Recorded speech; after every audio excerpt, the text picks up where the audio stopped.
otro gran periodista e investigador.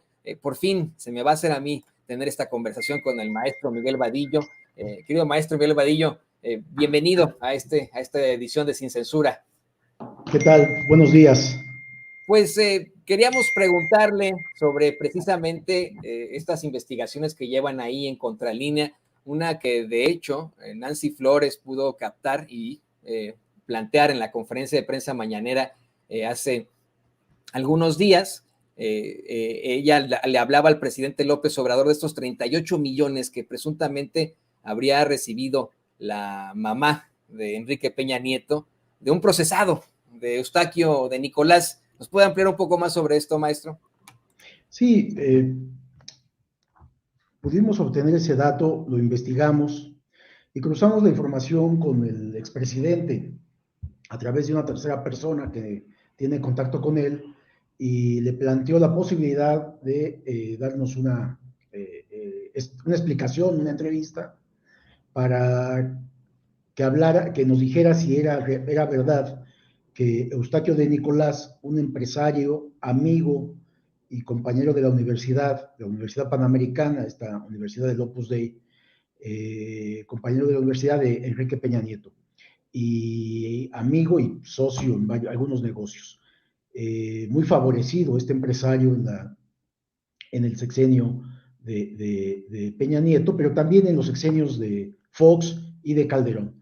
Es un desarrollador inmobiliario, es un constructor de casas de interés social y de otro tipo, construía cualquier cantidad de casas, ahora se encuentra en prisión domiciliaria, porque un juez consideró que pues, podía irse a su casa y en su casa pues, montarle vigilancia que no saliera, porque está acusado de varios delitos, entre ellos fraude a un crédito que habría solicitado a la banca de desarrollo, que no pagó o que obtuvo con documentos falsos. También está acusado hasta de lavado de dinero. Entonces, este personaje, este empresario, obtuvimos el dato de que había hecho una transferencia de 38 millones a la mamá de Peña Nieto. La respuesta del expresidente fue que efectivamente esa transferencia existía, pero él dice que se trata de la venta de unos terrenos en el Estado de México, concretamente en Atlacomulco, de donde son oriundos. Le habrían vendido unas propiedades, unos terrenos a Eustaquio de Nicolás para construir vivienda. Esto habría sido hace unos 15 años, que Eustaquio de Nicolás los utilizó para construcción de vivienda y que nunca le pagó. Entonces, dice Peña Nieto que cuando él asumió la presidencia de la República, pues le habló y le dijo, oye, pues no has pagado estos terrenos, ya con el poder en la mano, y comenta el expresidente que entonces Eustaquio de Nicolás devolvió el dinero, es decir, si esto fuera cierto, estaríamos hablando de que tendría unos 9 años aproximadamente, cuando Eustaquio de Nicolás hace estas transferencias de dinero a la mamá del expresidente, exactamente en el momento que era presidente de la República. Él dice, Peña Nieto, que tiene todas las evidencias, que tiene pruebas documentales y que se podría en contacto de manera directa con nosotros para darnos esas evidencias. Hasta hoy, y esto ya tiene 3 meses la investigación, que la venimos armando, no hay una respuesta del expresidente, de tal manera que para nosotros sigue siendo no válido esta información o esta opinión que nos mandó vía una tercera persona, Enrique Peña Nieto, hasta que no presente las evidencias. Para nosotros sigue siendo una posible entrega de dinero a la mamá de Peña Nieto como una forma de pago a los favores que se le dieron en su sexenio en materia de construcción, en materia de contratos con el gobierno, a Eustaquio de Nicolás. Y que bueno, hemos visto y está en proceso penal, pues es un delincuente que enfrenta no solamente cargos en México, también en Estados Unidos, precisamente por fraudes y por posible delito de lavado de dinero también. Esa es más o menos la historia brevemente de este caso que, bueno, sigue pendiente.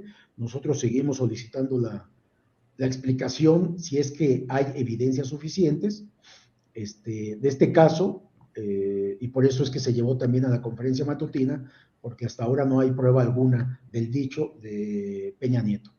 ¿Y qué es la estratagema que comúnmente utilizan desafortunadamente muchos políticos corruptos para poder hacerse de transferencias, utilizar a sus familiares, maestro Miguel Vadillo, querido público consentidor? Esto ocurre también, por ejemplo, supuestamente, presuntamente, en el caso de Emilio Lozoya Austin.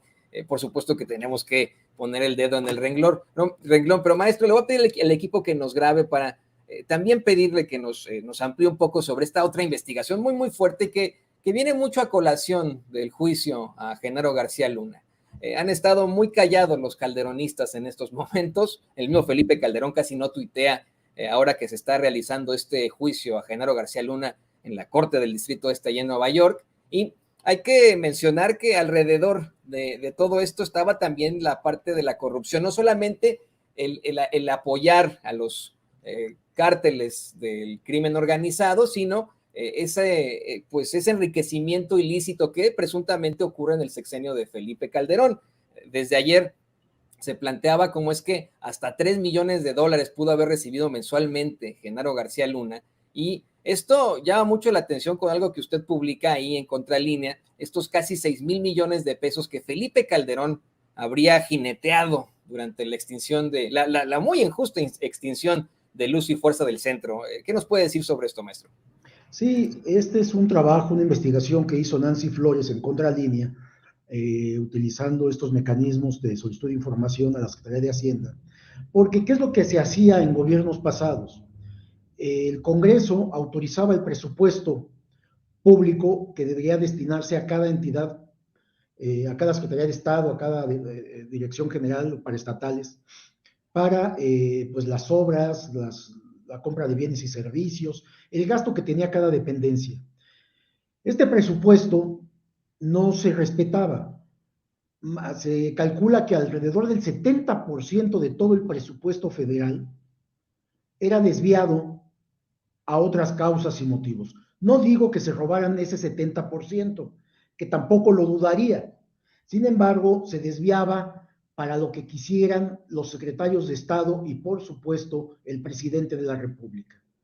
Y este es el caso de la investigación de Nancy Flores, que también me parece extraordinaria, en donde ella está descubriendo varias dependencias de gobierno que solicitaron recursos a la Secretaría de Hacienda o autorizaciones para desviar parte de su presupuesto a supuestos fideicomisos en donde era entregado o era supuestamente canalizado para diversos problemas sociales. Uno de ellos fue lo de la guardería ABC, que como sabemos, esta terrible tragedia en la que estuvo involucrada la familia de Felipe Calderón, Margarita Zavala y sus primas, porque eran los beneficiarios para obtener guarderías y a través de las guarderías obtenían parte del presupuesto, guarderías públicas en diversas partes del país o en todo el país, y obtenían presupuesto público que era utilizado para beneficio personal. Es decir, el gobierno financiaba estas guarderías privadas que tenían parte de la familia de Margarita Zavala y otras personas, amigos de la casa presidencial. Entonces, este dinero había sido desviado. Lo mismo pasa con la Compañía de Luz y Fuerza del Centro.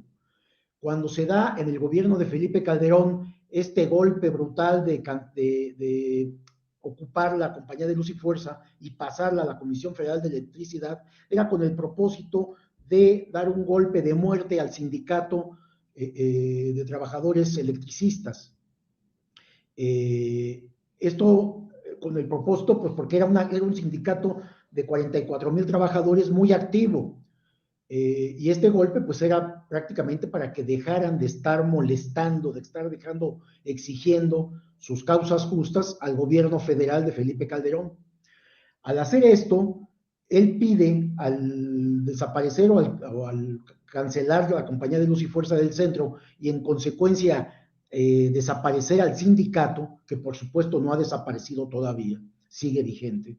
Bueno, al desaparecer este sindicato, a este grupo de trabajadores de 44,000 personas, solicita esta cantidad de miles de millones a la Secretaría de Hacienda para que se entregara supuestamente a los trabajadores en forma de liquidación. Bueno, Todos sabemos ahora la historia que estos trabajadores de la Compañía de Luz y Fuerza del Centro no recibieron su liquidación en aquel momento.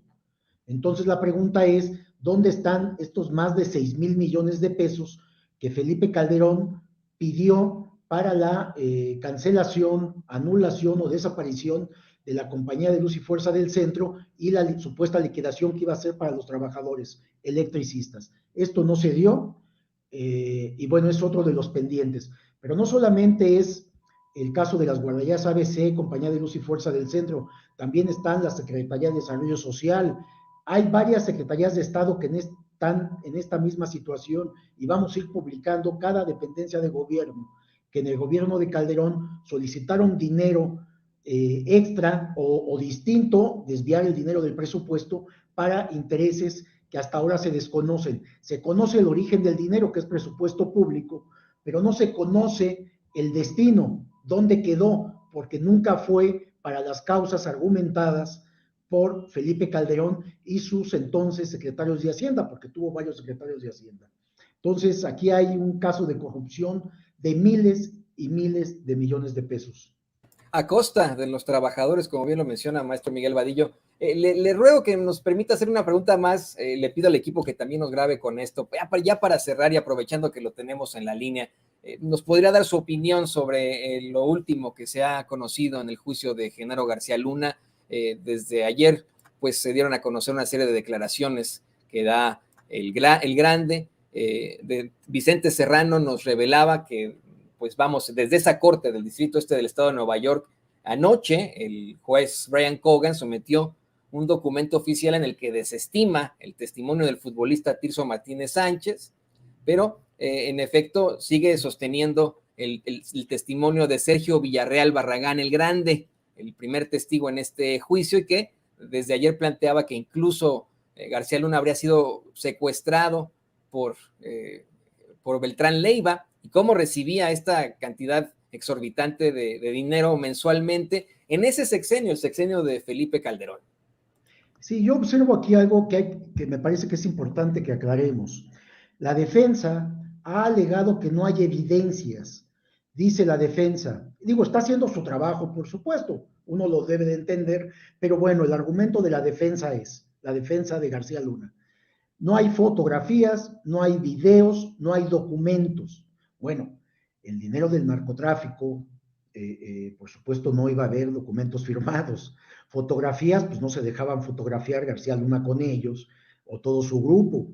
A lo mejor hay videos, no lo dudo, que los narcotraficantes acostumbran a grabar a los políticos que sobornan. Por ahí debe de haber algo, pero bueno, hasta el momento no se ha presentado. Pero a ver, él dice, no hay evidencias. Esto es falso. No hay evidencias, no habría evidencias si se tratara de testigos de oídas. ¿Qué significa esto? Alguien que dice que a mí me contaron que pasó esto. Eso es un testigo de oídas. Pero en el caso de este narcotraficante, que está como testigo protegido en Estados Unidos, apodado El Grande, porque mide algo así como 2 metros, él estuvo presente, él es testigo presencial de la entrega del dinero. Esa es una prueba contundente. Por eso el juez no puede desechar la declaración del Grande, no la desecha y es una prueba contundente de que inculpa a Genaro García Luna y para mí en consecuencia a Felipe Calderón. Yo no me creo esto de que Felipe Calderón no estaba enterado, no, todos sabemos que estaba enterado. Actualmente el mismo presidente López Obrador también sabe que estaba enterado, pero bueno, la investidura presidencial le permite hacer 3 hipótesis. Una de ellas dice es que no estuviera enterado Felipe Calderón, y si por aras del destino no estuviera enterado, es que era verdaderamente estúpido, lo cual tampoco lo creemos, más bien es corrupto, no estúpido. De tal manera que Calderón está plenamente involucrado en todos estos sobornos del crimen organizado y del narcotráfico. Pero esta aclaración es importante porque la audiencia puede quedarse con la idea de que, porque así lo están reportando los medios sin explicar, es que la defensa sostiene que no hay fotografías, no hay videos y no hay documentos. En consecuencia, no hay pruebas. No. Sí hay pruebas. La prueba es el Grande, él es testigo presencial directo de este pago de sobornos. Él estuvo físicamente presente en este acto de corrupción del crimen organizado hacia Genaro García Luna, que era, como todos ya se ha repetido muchas veces, el secretario o el encargado de la seguridad pública del país y mano derecha de Felipe Calderón, quienes planeaban todo el espionaje que se hizo en ese gobierno en contra de opositores, en contra de periodistas, en contra de luchadores sociales, en contra de partidos de oposición, en contra del propio actual presidente López Obrador. En fin, este sexenio de impunidad, corrupción y muerte que sembró este personaje siniestro, que hoy en día está muy callado y está pidiendo la nacionalidad española porque cree que en España va a estar protegido por las diferencias que han habido del gobierno mexicano con España en torno a estas empresas usureras, defraudadoras y que han abusado de sus contratos o que abusaban de sus contratos en el país cuando estaba precisamente Vicente Fox y Felipe Calderón, que tienen una creencia de que todavía son conquistados por los españoles. Maestro Miguel Vadillo, permítame agregar a la conversación a Vicente Serrano, quien se enlaza con nosotros desde la Corte del Distrito Este de Nueva York. Quiere también pues participar en esta conversación. Vicente, te vemos y te escuchamos allá en Nueva York. Gracias, mi querido Toño, maestro. Ya sabes, mi admiración y mi respeto. Y de hecho estaba leyendo algo que publicas que me parece importante. La última carta, el último as bajo la manga de Genaro García Luna tendría que ser permítanme la expresión, empinar a Vicente Fox y a Felipe Calderón, sus dos ex jefes.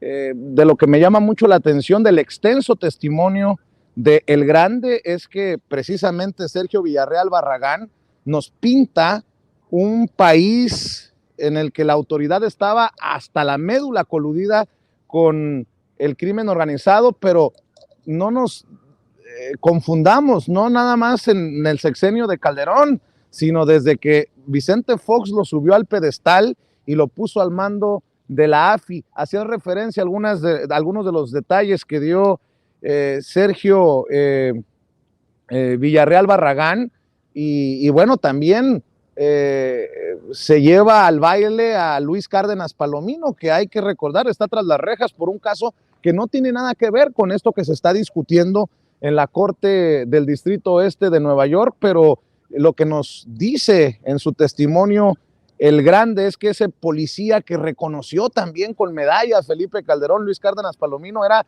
la mano derecha de Genaro García Luna para recibir los sobornos e intercambiar información, dar los pitazos con estos personajes que presuntamente le pagaban millonarios sobornos entre 200 y 300 millones de dólares, de acuerdo a lo que escuchamos ayer en el testimonio y en el contrainterrogatorio, Miguel.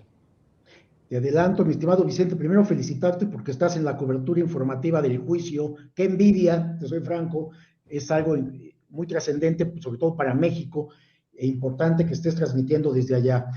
Muy bien ese trabajo. Y te comento, a propósito de lo que comentas de Cárdenas Palomino, estamos trabajando el tema y vamos a dar una sorpresa con toda la información que acumulamos de Cárdenas Palomino, todos sus amarres, todos sus enlaces, el cúmulo de empresas. Te doy un adelanto. Este organigrama que él generó de empresas, de personajes con los cuales estaba vinculado, es el más grande que hayamos construido en Contralínea. Es enorme los negocios y toda la estructura que fundó al lado de García Luna. Es verdaderamente impresionante. Los próximos días lo empezaremos a dar a conocer también. Pero bueno, tienes toda la razón en lo que señalas.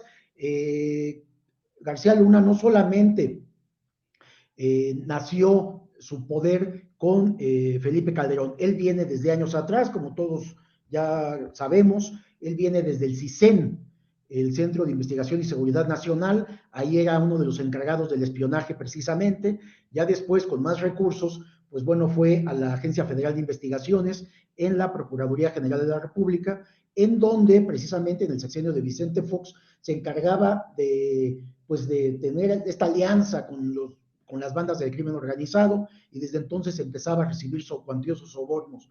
Por supuesto, ahí sí le podríamos creer que Vicente Fox no estaba enterado.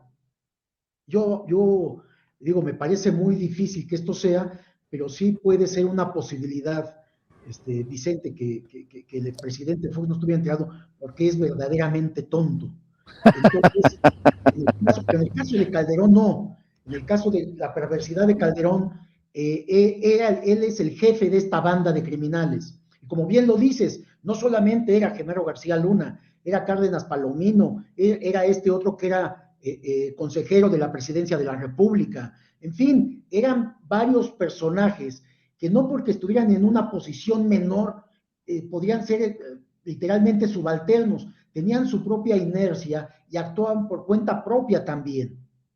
Es decir, además de ser parte de una banda del crimen organizado, yo creo que esto es lo que era el gobierno de Felipe Calderón, un cártel de los Pinos, una banda de criminales.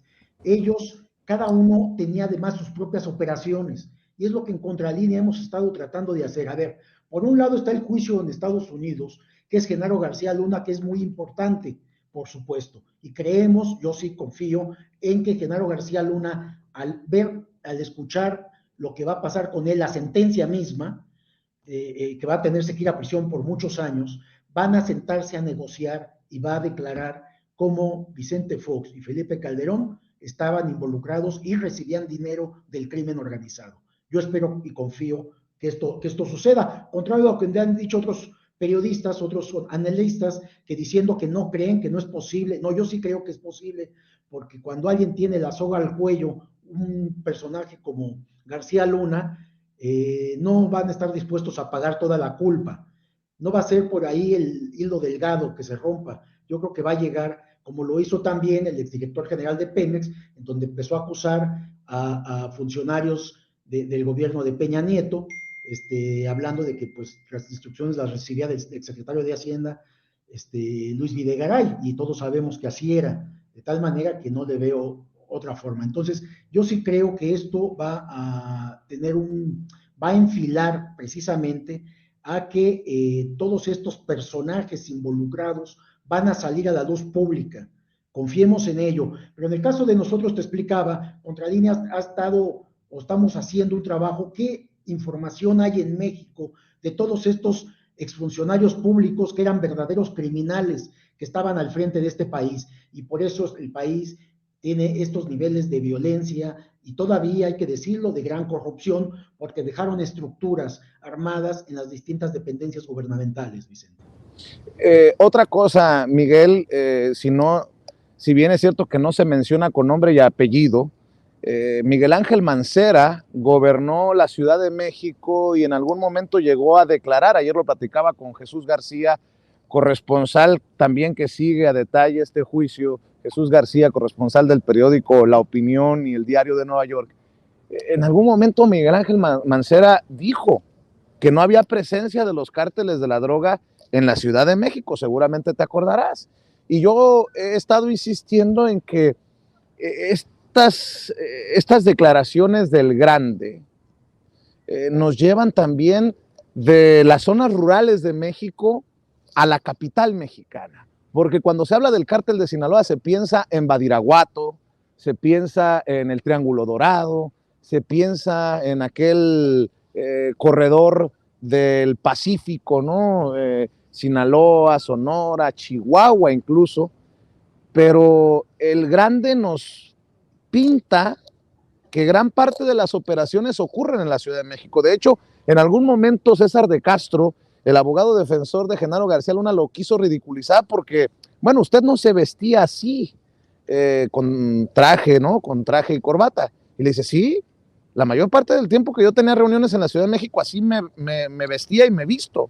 Obviamente, dicen, a la hora de los tiroteos, pues me ponía hasta uniformes que me daban de la AFI, en referencia a Genaro García Luna, pero nos lleva el Grande también en su testimonio a entender que, por ejemplo, viven en las zonas más ricas y más acomodadas de México, y que hay operación de estos personajes ahí, en donde los políticos nos han dicho que no existían.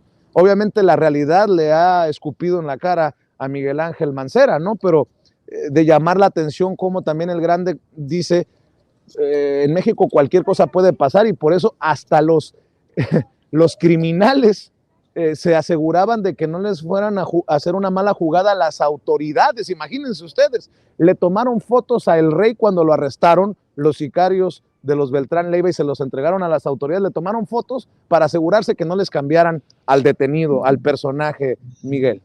Sí, bien dices, y bien lo dijo, acá en México todo podía pasar con estos gobiernos corruptos. Pero bueno, de esto que mencionas de Mancera, fíjate que Mancera, Miguel Ángel Mancera, quien fue jefe de gobierno por el PRD y ahora senador de la República, aparece en este organigrama que nosotros tenemos de Genaro García Luna, Vicente.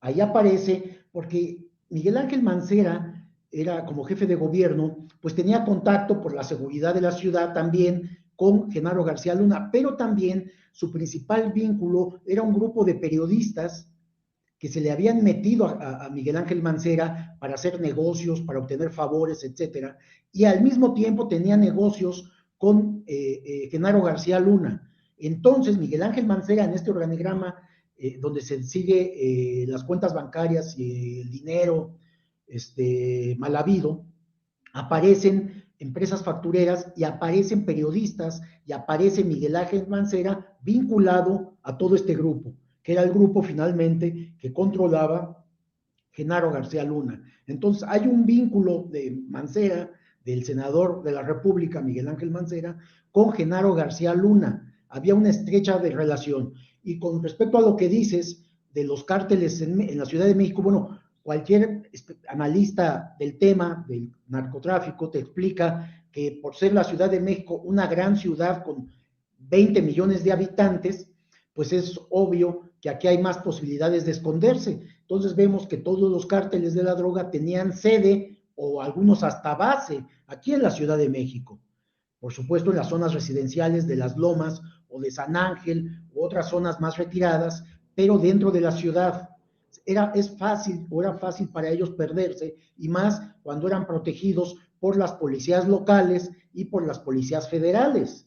Tenían sus negociaciones eran aquí. En el Pedregal, Miguel, Sí, claro. dice el Grande que se tenía una casa de seguridad al sur de la Ciudad de México y que Genaro García Luna se esperaba en el estacionamiento del centro comercial Perisur, muy conocido para la gente que vive y trabaja en la Ciudad de México, y de ahí lo iban a recoger para llevarlo a reunirse con Arturo Beltrán Leiva. Habría que señalar que también el Grande se sostiene al decir que escuchó conversaciones entre Arturo Beltrán Leiva y el ex superpolicía de Calderón, y que estuvo presente en reuniones entre estos dos personajes. Y Miguel, si me permites, para cerrar también, algo que hemos seguido de cerca, ustedes en Contralínea, nosotros desde nuestra trinchera en Sin Censura, hablando de espionaje, cómo se espiaba en México en tiempos de Peña Nieto, en tiempos de Mancera, por cierto, que no se les olvide que Mancera decía que no había cárteles o presencia del crimen organizado en la Ciudad de México, pero tenía sus puertas y sus ventanas blindadas. Ya se cambió eso en la oficina. Hay una investigación en la Ciudad de México, Vicente, por el espionaje que había montado Miguel Ángel Mancera. De hecho, hay procesados, hay detenidos. Oye, y eso también sale a relucir en los testimonios, en el testimonio del Grande, porque dice que Genaro García Luna es el que le pasó a Arturo Beltrán Leiva el contacto para que adquirieran el equipo de espionaje, la compra de inhibidores de señal, de interceptores de llamadas, de un personaje israelí, y que él asegura haber ido a recoger equipo a la oficina de este personaje en Insurgentes. Yo también recuerdo que en el tiempo de Peña Nieto hizo mucho dinero con su empresa de seguridad, Genaro García Luna, y también precisamente del gobierno de Miguel Ángel Mancera bajo este manto de conocedor de todo este tema que tenía Genaro García Luna a través de su empresa, creo, si recuerdo bien, GLAC, ¿no? La tenemos en el organigrama de García Luna, esta empresa o varias empresas, que por cierto hay exdirectores del CISEN en esta misma empresa, junto con García Luna. O sea, todos estos exfuncionarios de este Centro de Investigación y Seguridad Nacional después salían y formaban empresas privadas, porque además de que tenían la tecnología, tenían la experiencia, porque a eso se dedicaban en el CISEN, salen y venden estos productos o este servicio, productos y servicios a las empresas privadas, a gobiernos estatales que les quisieran comprar, y lo convirtieron en un gran negocio, Vicente. Todo esto se ha escrito además y está aprobado. Y efectivamente, todo este espionaje, este sistema que es Pegasus, que también lo operó García Luna, lo operó Murillo Karam en la PGR, lo operaron en gobiernos desde Felipe Calderón y Peña Nieto, fue adquirido precisamente para espiar a todos los opositores, a todos los periodistas que que investigaran toda la corrupción que había en estos gobiernos.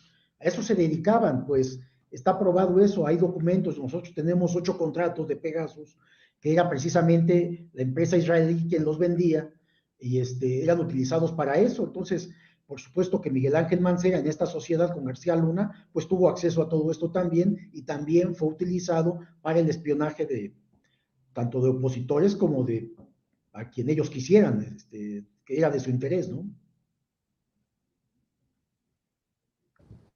Vadillo, maestro Miguel Vadillo, director de la revista Contralínea. Yo camino porque empieza a llover fuerte en el área de Nueva York, se espera de hecho aguanieve, y yo te agradezco que hayas llegado a esta cita con la audiencia de Sin Censura.